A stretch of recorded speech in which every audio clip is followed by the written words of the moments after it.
Alors, nous allons parler à la fois d'astronomie, des étoiles, des planètes, des galaxies, et aussi d'écologie, c'est-à-dire les êtres humains et le problème dans lequel nous sommes tous impliqués maintenant et dont nous entendons beaucoup parler, et on ne sait pas toujours comment se positionner par rapport à ces problèmes-là. Donc je vais faire un peu un tour de la situation et voir, non pas donner la réponse, je ne l'ai pas, mais discuter un peu, parler autour pour amorcer des réflexions qui partent d'abord d'une bonne connaissance de la situation. Donc la science peut nous donner des informations à partir desquelles on doit nous-mêmes décider de ce qu'on fera, quelle position on va prendre, quelle attitude et tout cela. Précisément, ces chefs d'entreprise sont des gens qui ont des moyens d'action.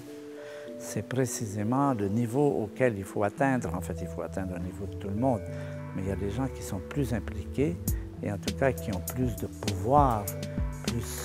Il est important que ces gens soient réveillés à la situation, qu'ils prennent conscience de ce qui se passe et qu'ils décident d'une sorte de vigilance par rapport à ce qu'ils font, par rapport à ce qu'ils entreprennent, qu'ils aient toujours présent dans l'idée la situation globale, pas simplement la situation locale.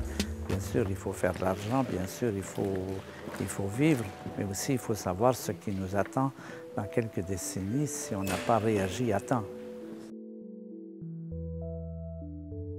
Ça fait partie de ce qu'on peut espérer pour l'avenir. Le plus vite on réagit, parce qu'on est dans une situation très épique dans un certain sens, parce que la détérioration se poursuit et même s'accélère, et les prises de conscience également, et c'est une véritable course.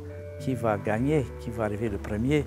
En d'autres mots, est-ce que ce qu'on fait aujourd'hui, on fait beaucoup de choses, est suffisant? Est-ce que c'est assez rapide? Est-ce qu'on va être submergé par la détérioration, l'effet de serre, l'érosion de la biodiversité, tous ces problèmes que l'on voit poindre à l'horizon et qui nous menacent et qui menacent surtout nos enfants et nos petits-enfants.